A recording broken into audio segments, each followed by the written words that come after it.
Match fixers ने भी ऐसा गेम नहीं खेला होगा जो ये खेल रहे थे और पब्लिक की नज़र में बार-बार सेवियर बन रहे हैं। Hello everyone, welcome to voice of Indian sports. जैसा कि आप सभी जानते हैं, इंडियन रेसलिंग में 3 साल से जो कंट्रोवर्सी चली आ रही थी, उसका कोर्ट वर्डिक्ट फाइनली आ चुका है।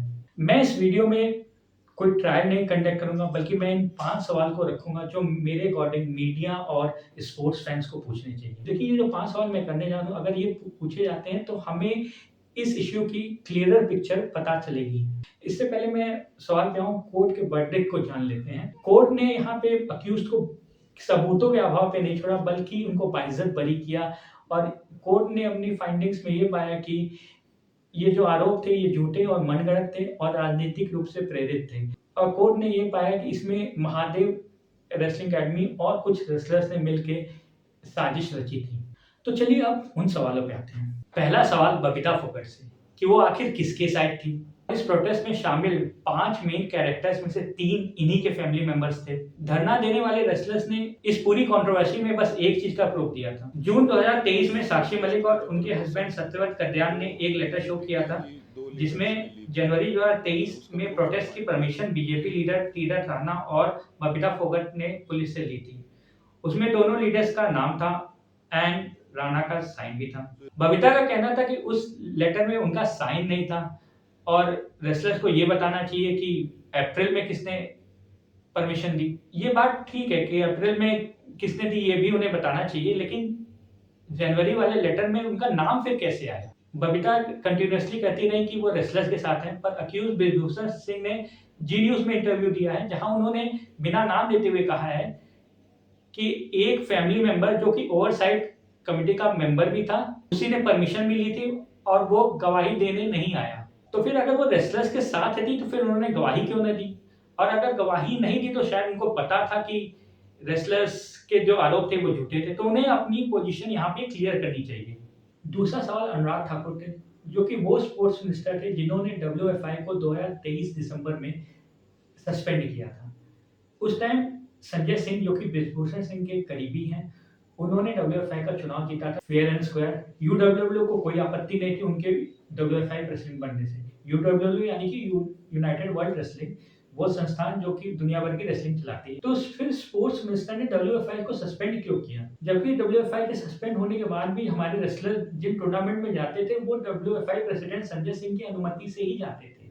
अगला सवाल साक्षी मलिक से। विनेश और बजरंग ने आरोप लगाया है कि पूरा पॉलिटिकल एस्टैब्लिशमेंट लगा हुआ था अक्यूज को बचाने में। तो उनके अकॉर्डिंग बीजेपी पूरी तरह से लगी हुई थी अपने नेता को बचाने में। तो साक्षी मलिक मार्च 2025 में एक रेसलिंग इवेंट क्यों अटेंड कर रही थी, जो कि मध्य प्रदेश के chief minister doctor Mohan Yadav ने आयोजित किया था, और वहाँ पे बीजेपी के और बड़े लीडर कैलाश विजयवर्गीय भी मौजूद थे और उनके साथ फोटोज भी क्लिक करा रहे थे, आप देख सकते हैं स्क्रीन पे। साक्षी मलिक का कहना था कि वो वहाँ पे रेसलिंग को सपोर्ट करने आई थी, तो फिर प्रेस कॉन्फ्रेंस किस लिए की थी?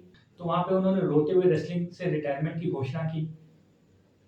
उनका कहना था कि संजय सिंह रेसलिंग फेडरेशन के अध्यक्ष बने, इसलिए वो रिटायरमेंट ले रही हैं। संजय सिंह पे तो कोई आरोप नहीं लगा था। ऐसे तो हर कोई किसी ना किसी से कनेक्टेड है। देखिए, कारण ये था कि साक्षी मलिक को पता था कि आगे उनकी दाल गलने वाली नहीं है। उनको यंग रेसलर्स पहले भी मोस्ट ऑफ द ट्रायल्स में हरा रही थी, 1 आध ट्रायल से जीत गई होंगी पिछले 3-4 सालों में, वरना मोस्टली ये हार ही रही थी। तो अपनी नाक बचाने के लिए रिटायरमेंट ली और फिर ये सब नाटक इन्होंने रचा था। वैसे साक्षी मलिक ने 2024 में अपनी बुक रिलीज की थी विटनेस। उस टाइम कोर्ट का वर्डिक्ट नहीं आया था, पर खूब प्रमोशन हुआ और अपने आप को सेवियर दिखाती गई, और प्लस ये भी बोला कि मैं एक नई रेसलिंग लीग स्टार्ट करूंगी। खैर, अब कोर्ट का वर्डिक्ट आ चुका है, तो ये देखना इंटरेस्टिंग होगा कि उस बुक में उन्होंने कितना सही लिखा था, कितना गलत। और रही बात रेसलिंग लीग की, तो वो अभी तक स्टार्ट नहीं की है।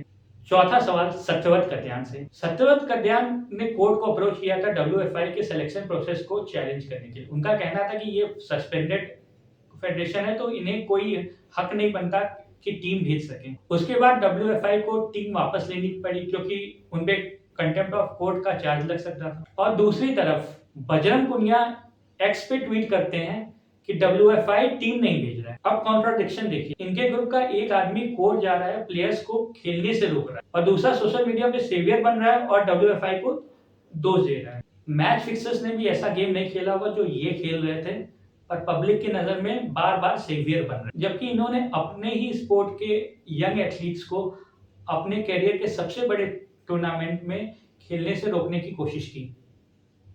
खैर स्पोर्ट्स मिनिस्ट्री ने इंटरवीन किया और प्लेयर्स पार्टिसिपेट कर पाए।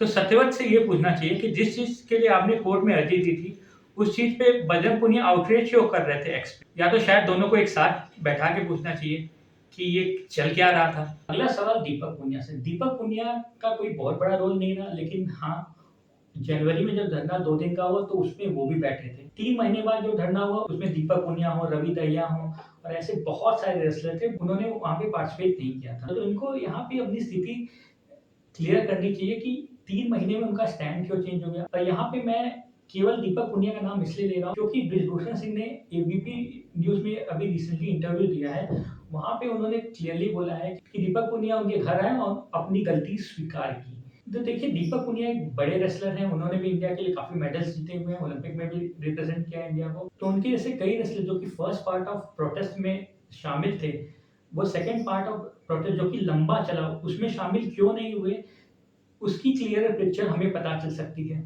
तो ये थे 5 सवाल जो मेरे अकॉर्डिंग मीडिया और स्पोर्ट्स फैंस को पूछने चाहिए। ये जब ये केस स्टार्ट हुआ था तो बहुत सारे लोगों को लगा था कि ये बेचारे रेसलर्स हैं, एक स्ट्रॉन्ग पॉलिटिशियन से लड़ रहे हैं, जबकि ऐसा कुछ नहीं था। ये स्ट्रॉन्ग वर्सेस वीक की लड़ाई नहीं थी, ये स्ट्रॉन्ग वर्सेस स्ट्रॉन्ग की लड़ाई थी, जहाँ पे 2 बड़े पॉलिटिशियन जो कि डब्ल्यूएफआई पे कब्जा करने की लड़ाई लड़ रहे हैं 15 साल से, उनके बीच मुकाबला था। इसमें से एक ग्रुप ने रेसलर्स को मोहरा बना के यूज़ किया और रेसलर्स मोहरा बन गए और मोहरा बनने पर सीनियर रेसलर्स से किसी को कोई सहानुभूति नहीं रखनी चाहिए। ये कोई बच्चे नहीं हैं, these are grown up men and women. इनके एक्शन ने उस खेल को नुकसान पहुँचाया जिसने इन्हें नाम, पहचान, शोहरत सब कुछ दिया हुआ है। कई टूर्नामेंट्स जो इंडिया होस्ट कर रहा था वो नहीं हो पाए। आपका फेडरेशन बैन हुआ, कैंप्स कैंसिल हुए, कई टूर्नामेंट्स में हमारे यंग रेसलर्स पार्टिसिपेट नहीं कर पा रहे थे और भी बहुत सारी चीज़ें हुई। एक बार स्पोर्ट्स सर्वर के लिए कि आप किसी भी स्पोर्ट्स पर्सन या किसी और इंडिविजुअल को देखते हैं कि ये क्लेम करते हुए कि वो सिस्टम से लड़ रहा है, तो ज़्यादातर चांसेस हैं कि वो ऐसे सिस्टम को बनाने के लिए लड़ रहा है कि जो कि उसे फेवर करे। तो अगर आपको ये वीडियो अच्छी लगी तो लाइक करें, चैनल को सब्सक्राइब करें, अपनी राय कमेंट सेक्शन में ज़रूर दें। मिलते हैं अगली वीडियो में। जय हिंद।